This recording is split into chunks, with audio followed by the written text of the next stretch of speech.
狼提里帮之时便立下了规矩：我们虽为马贼，不抢穷困，不抢贫民，不抢弱者。加帕尔私自逮捕洗劫邻村，特木尔、阿达叛变劫狱。你们3个人以狼提帮规处置，当众问斩。加帕尔并非怕死之辈，要杀要剐，绝无怨怼。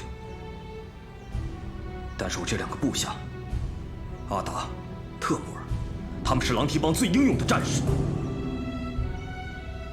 望狼王念其初犯，放他们一条生路。三当家，不用为我们求情，既然做了，就不后悔。加帕尔私自率部去抢劫像月泉村一样穷苦的百姓，你们只是玷污了捐毒的血统。待将来复国大业有成，这会是耻辱的一笔。狼王，你还在做复国梦呢？什么意思？20年的劫掠生涯，你还没意识到吗？我们早就是彻头彻尾的马贼了。哎呀，就是。放下你高贵的王室身段，认清现实吧。你睁眼看看这里的人，他们早已受尽苦难，为的是吃饱穿暖活下去，并不是什么复国。放屁！我当马贼就是为了复国2字。男子汉顶天立地，岂能只为温饱而苟活？那同蝼蚁草芥有何区别？大家放心，总有一日我会重建捐都，会让大家过上安稳富足的日子。说的对，就是。你这般自甘堕落，不配当我们捐都人。秃鹫听令，在。拖出去，斩了他们3个的脑袋。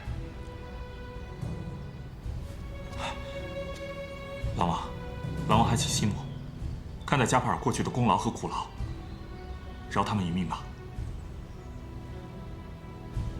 秃鹫，连你也想违抗我的命令？不敢。动手！住手！艾利希尔，这是我们狼提帮中之事，若你要劝我，大可不必。狼王，我就问你一个问题：当初为何从捐都废墟中把这些人救出来？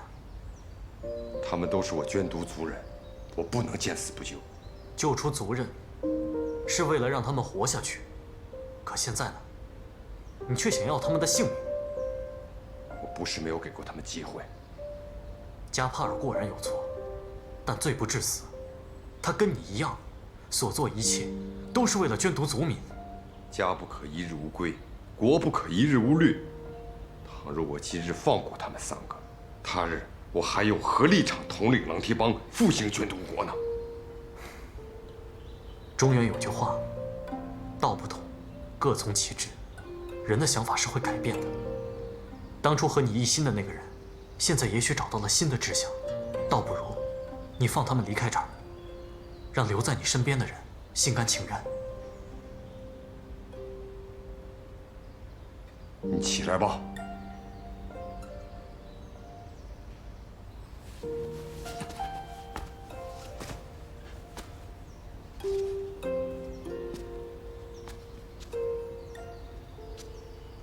我看在艾利希尔的面子上，饶了你们3个。立刻滚出月泉村，不许再回来。等等，你们3个，从今往后如果胆敢再恃强凌弱，劫掠平民，休怪我手下不留情。欠你的，我会还你。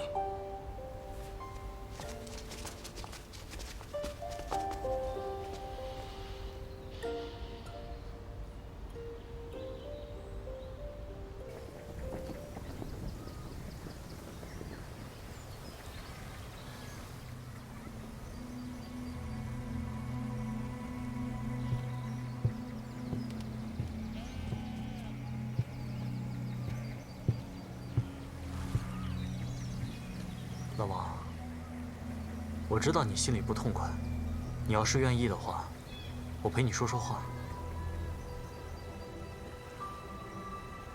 我，屠修，嘉盘，成立狼蹄帮之时，我16岁，他俩14，这一转眼，18年过去了。一夕斩断18年的手足情，不管是谁，都会痛心的。岂止是痛心，他嘉盘憋了整整18年，今日终于把心里话说了出来。可在场的人，还有多少人没有把心里话说出来？18年，时间太长了，长到足以磨灭一个人的意志，让所有人忘了自己的初衷。复国真的那么重要吗？连你也怀疑我？我只是觉得，你好不容易把他们救回来，给他们安了家，为什么不能让他们平平安安的过上普通人的生活？你根本不明白，当时你被岳少成掳走时还是个婴儿，那时的捐毒昌盛一时，被人们称作沙漠中的奇迹。如果你有幸亲眼看见的话，也会和我一样，绝不甘心让他被世人所遗忘，紧紧埋在这黄沙之下。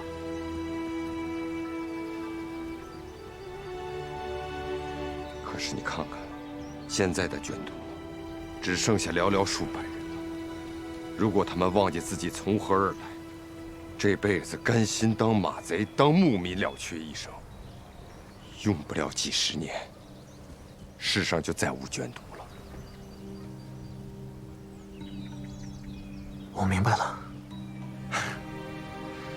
我所经历的，你未曾目睹，又怎会明白呢？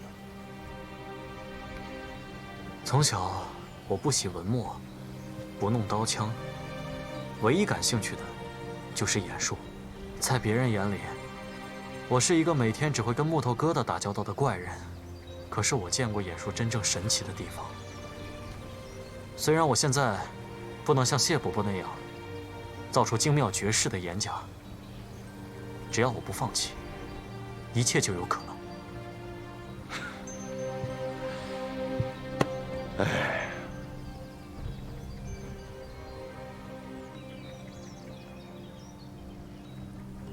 老王啊，我能不能问你一个问题啊？说呀，咱们兄弟两个不必扭扭捏捏的。你的左臂是怎么断掉的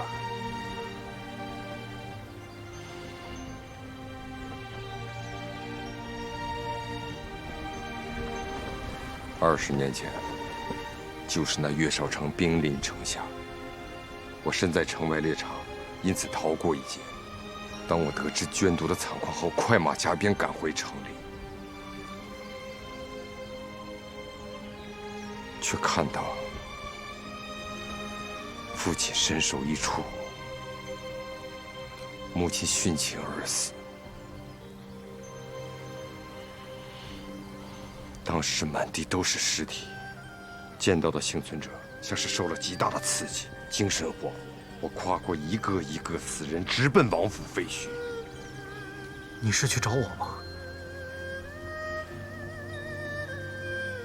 我想当时你还小，有可能他们会饶你一命。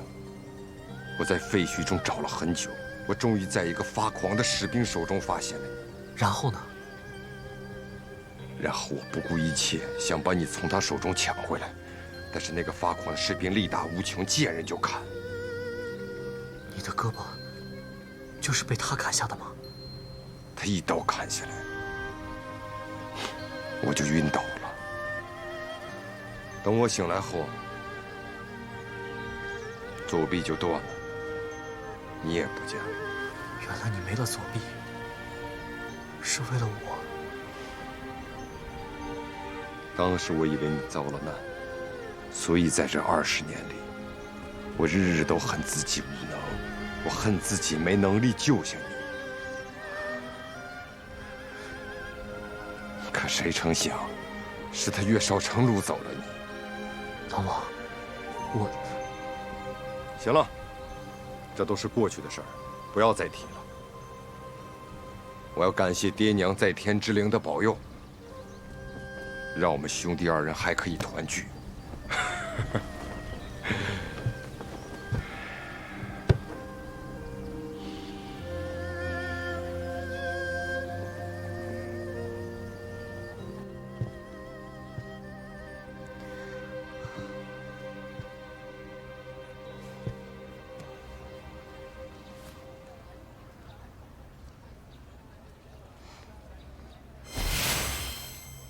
文人宇，你主动找我，是打算告诉我了吗？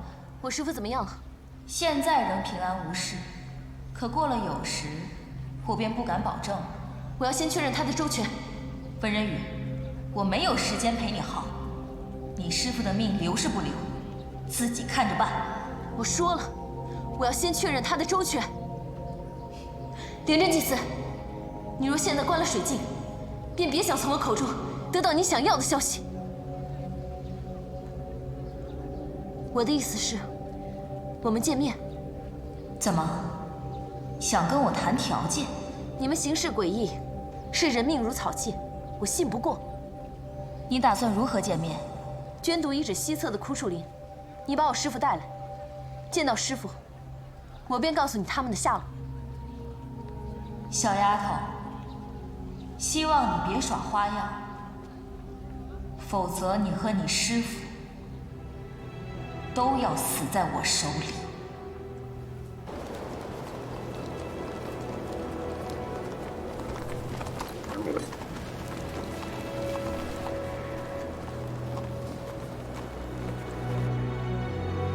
狼王，狼王，有一支商队正经过我们的地盘。真的？等了2个月，终于来了块肥肉了。通知兄弟们集合，动作麻利点。是。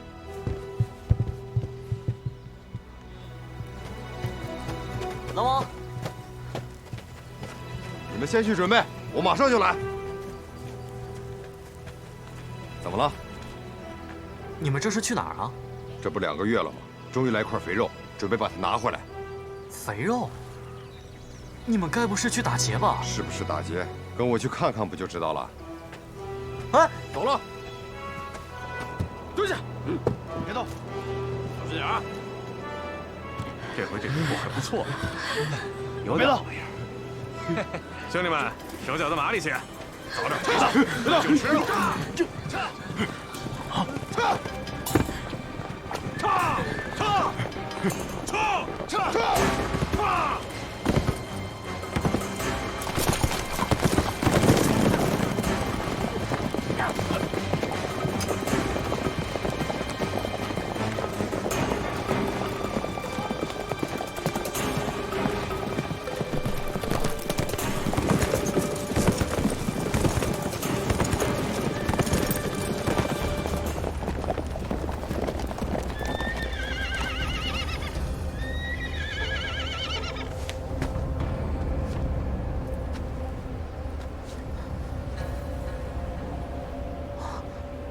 韩古丽，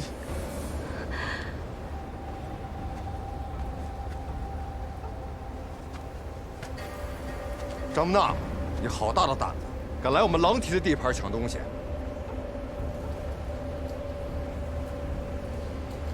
我以为又来了块肥肉呢，谁想着来了一群饿得嗷嗷叫的狼崽子！睁开你们的狗眼，看清楚了，你们脚下踩的是狼蹄的地盘，别坏了规矩。笑话，我们是马贼，讲个屁的规矩！谁先抢到就是谁的。好啊，那我就替你爹娘好好教教你。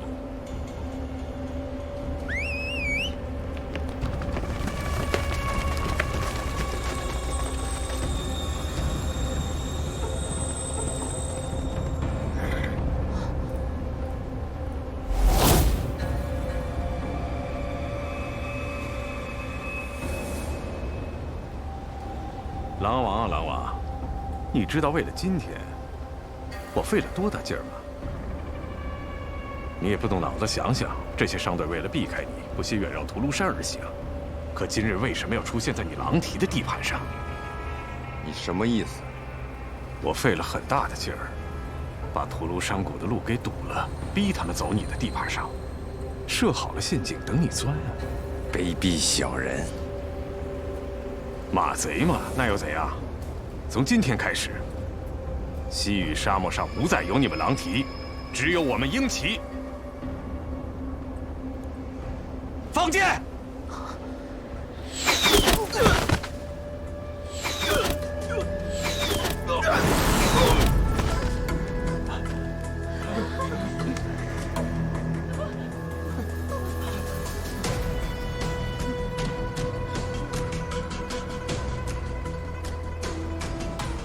张木纳，我今日心情好，放你。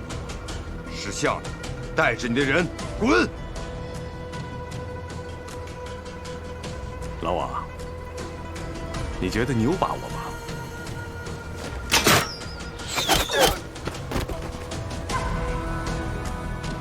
张木纳，如果你再不走，就像你说的，从此西域大漠，只有我们狼蹄，没有你们鹰骑。算你狠！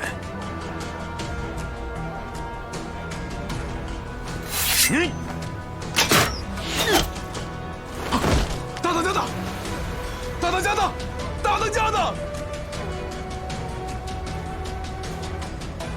怎么样，二当家的，你想跟他一样吗？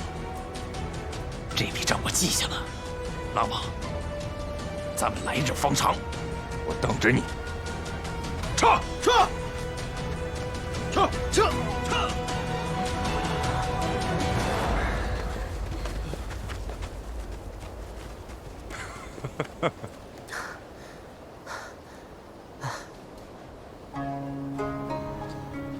来，干了！干！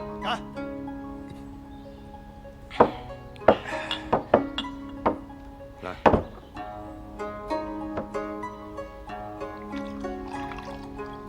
加盘儿，这次多亏了你。这次呢，就当我欠你个人情。老王，别这么说。记得我以前跟你说过吗？我还欠你条命。无论怎么说，都是当哥的亏欠你。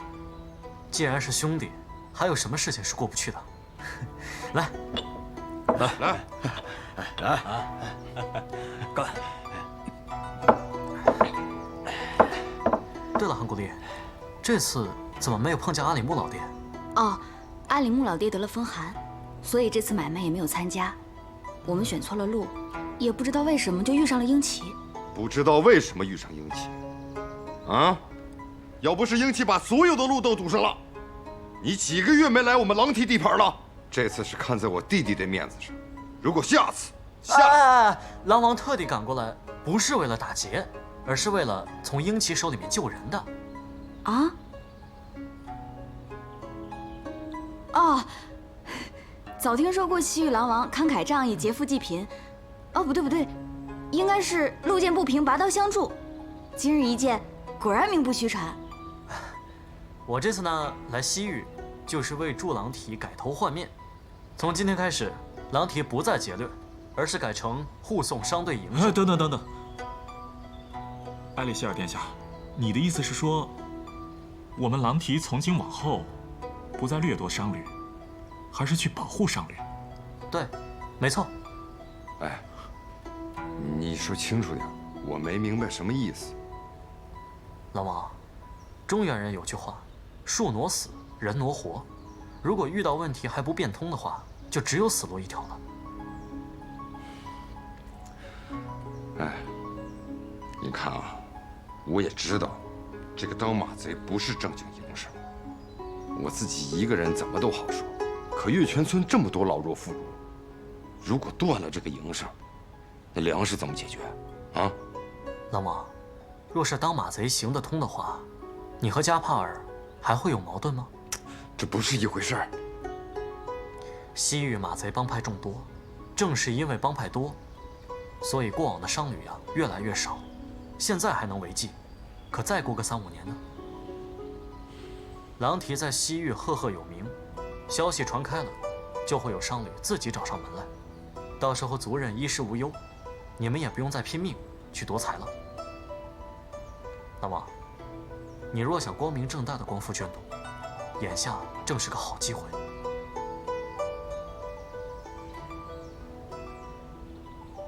你们俩的意思呢？狼王，您来做决定吧。行得通。那好，从今往后，这个护送商队就交给你们两个了。好。来，为了捐毒族民，干一杯！来，干！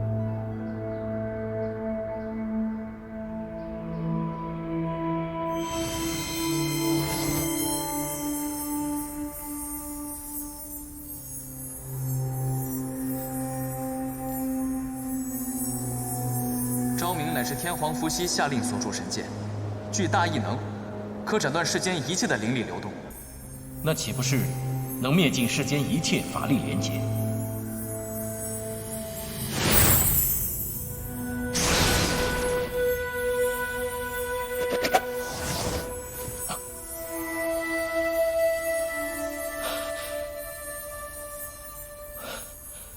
果真如此，昭明剑真能斩断世间一切灵力连结。想不到当年我已经找到了除掉丽婴的办法。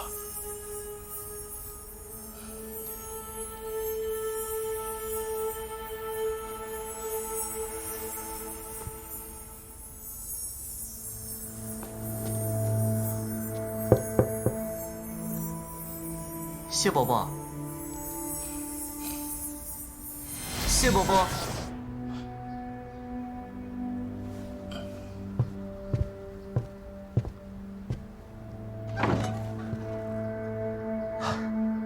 谢伯伯，我没有打扰到你休息吧？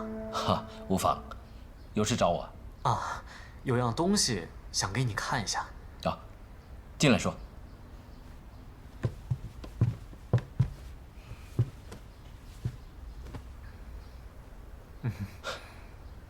怎么吞吞吐吐的？谢伯伯，你看。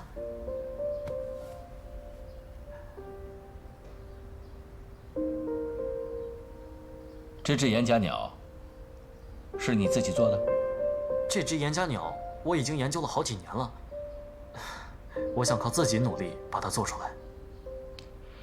无疑，我说过，你在演术方面有很高的天分，我相信你一定做得到。其实我也不知道自己在演术上有多高的天分，我只知道这是我想做的事情。一次两次不行，那我就试很多次；一年两年不行，我就用10年、20年，哪怕是一辈子，我都不会放弃的。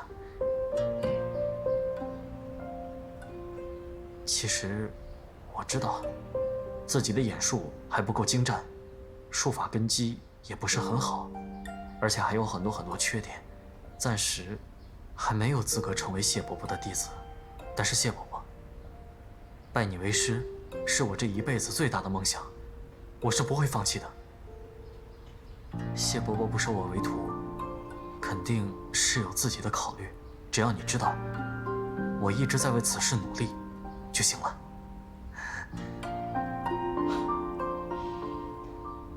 或许你我之间的缘分，不只是同路而行那么简单。谢伯伯，你因我而成演师，又学了我的演术。你自己也说过，我与你有半世之缘。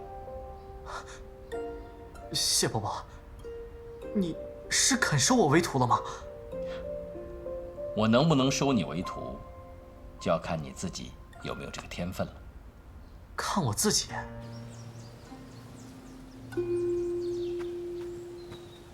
哇，好大的雪山啊！以前怎么没见过？这是我为这次考核特意设下的虚景。啊？考核就在雪山上？从山脚到山头，会有3关考核。如果你能够顺利通过，就能拜我为师了。爬山啊，这么简单？不可掉以轻心。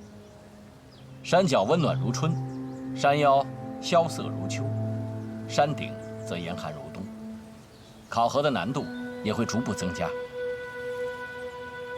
此处虽是虚景，但你的人却是真真实实的，受到的伤害也是真真切切的，所以还请小心应对。明白了。这是关于演师的考核，所以你不能使用与演术无关的武器。岩甲鸟能带人飞，也不能使用。那连寒光也用不了了？是的。哦。一路上你会面临不少的麻烦和困难，这把岩甲木剑就留给你防身吧。好，那一会儿山顶见喽。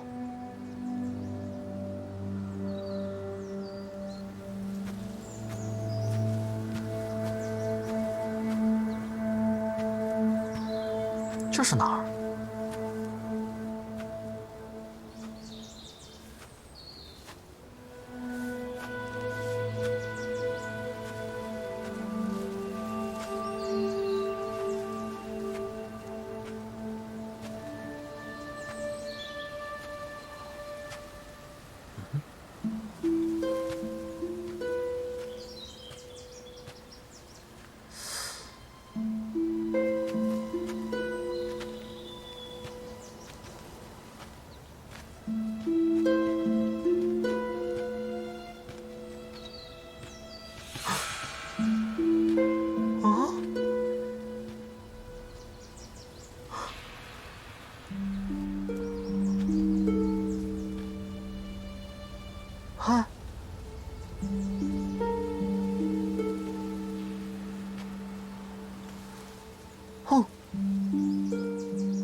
不会说话的。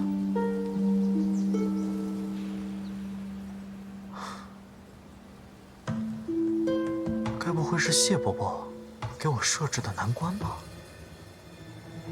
哼，看来今天不打败你，我是过不去了。哟，还会学我动作呀？哼，试试我的招式吧。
还有结界！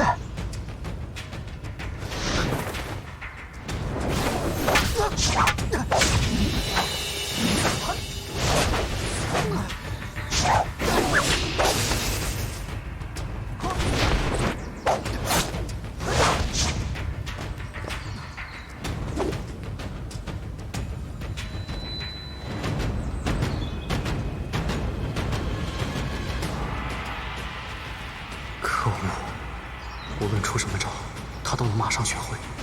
受了伤还不会流血，该怎么打？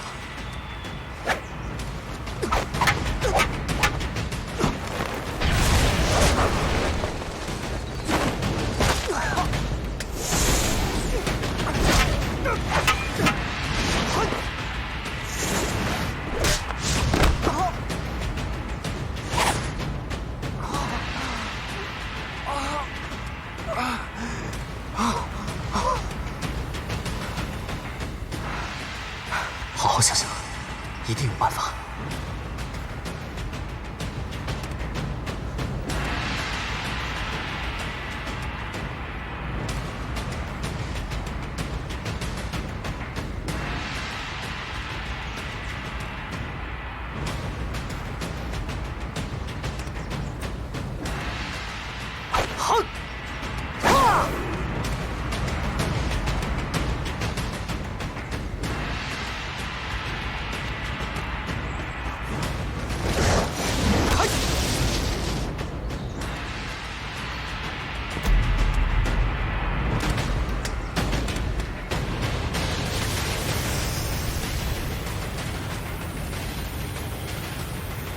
想不到吧？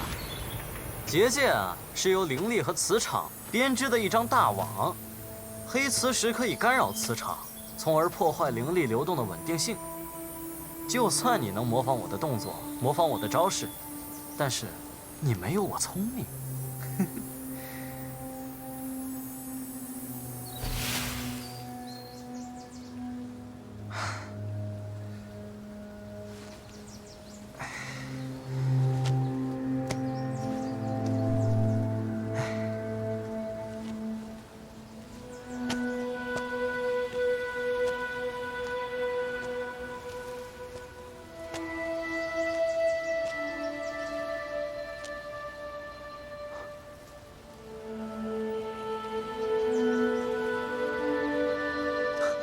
谢伯伯，你怎么来了？无意，你做得很好。这是我的虚影，你每过一关，就能见到我。那这么说，我已经过了第一关了。嗯。其实，我刚才耍了滑头。刚才那个跟我长得一模一样的人，论实力的话，我肯定打不过他。这便是过关的原因。啊？演术一途不同于其他法门，再强大的实力，再高深的修为，到头来都只能做辅助。唯有一个智字，才能让人走得更长远。嗯，我明白了。谢伯伯是要告诉我，以暴制暴，最终只会落于下乘。你很聪明，具有成为演师的智慧。下一关更加凶险，多加小心。放心吧，我不会让你失望的。去吧。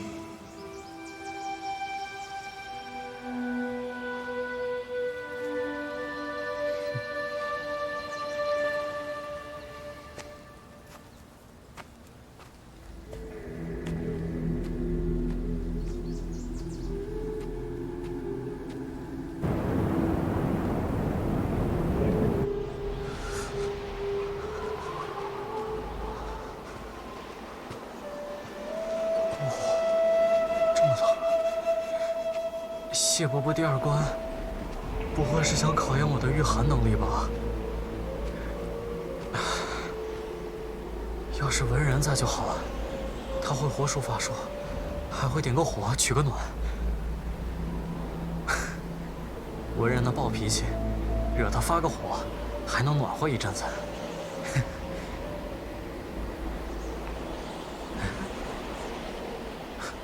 金刚。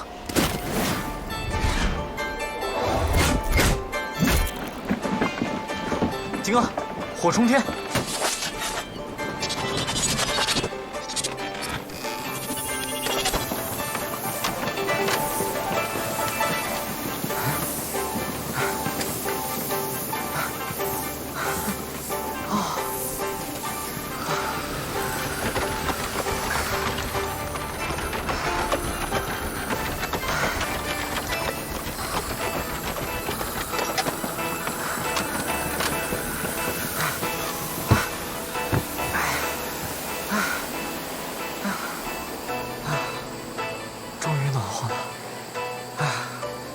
还是我的金刚好，啊！咱们爷儿俩相依为命啊，金刚！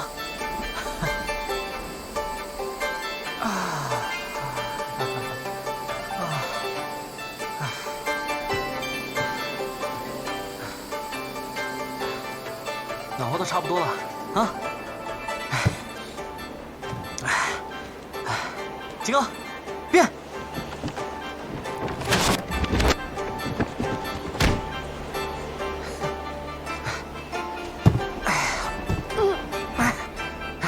金刚，你好暖和呀，咱们走。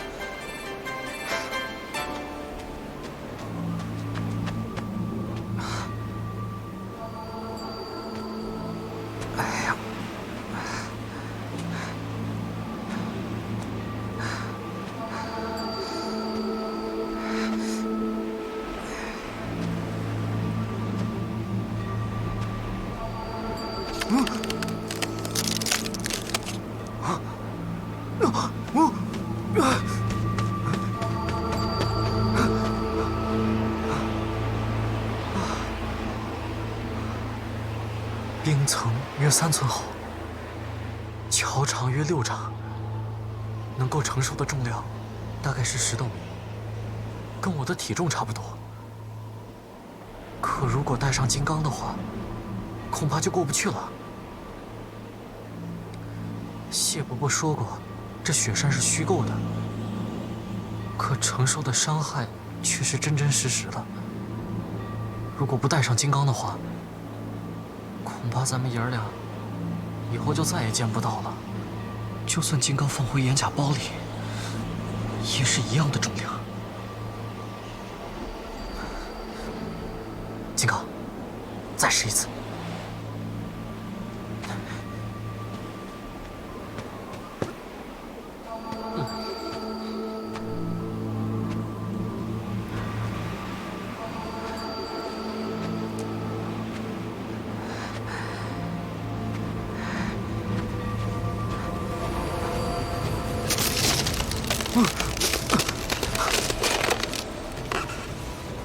赌一把。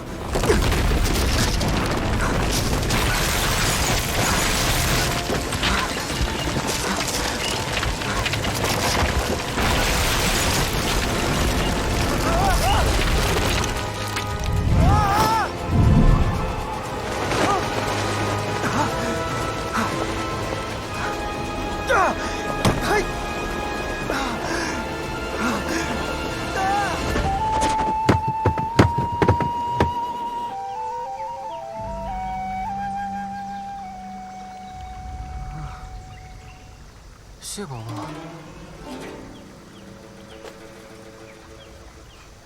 你醒了？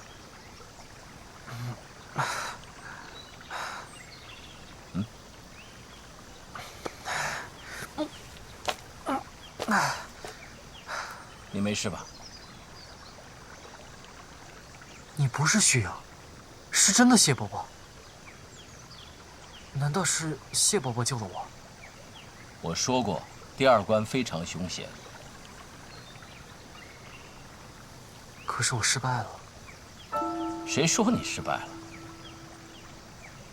可是我从冰桥上掉下来了，虽然大难不死，但是也没登上山顶啊。我何时说过要登上山顶才算过关？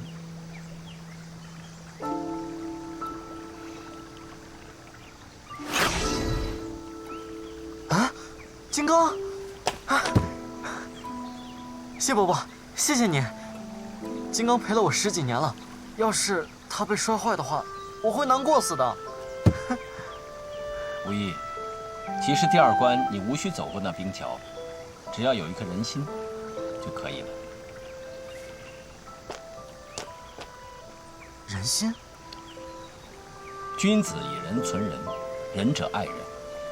便是在最危险的时刻，不抛弃朋友，不损人利己。眼术可造福于人，也同样是伤人的利器。唯有保持一颗人心，才可以看清心之所向。无论我是否可以闯过第3关，谢伯伯说的这些话，我都会记住的。还有这些道理，无意受益终身。无论怎么了？没信心了？谢伯伯的眼术和见识，都比我强太多了。哦，怎么我对你却很有信心呢？无疑一定会全力以赴的。谢伯伯，第3关是什么？第3关。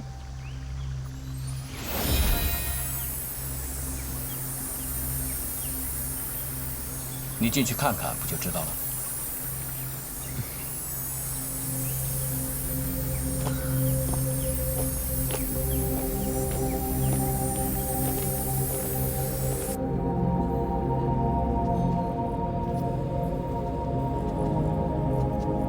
严甲歇，该不会让我和他打吧？不好吧？你说万一我出手过猛，把他打坏了，那不是对你不敬吗？你是怕把他打坏呢，还是怕打不过他？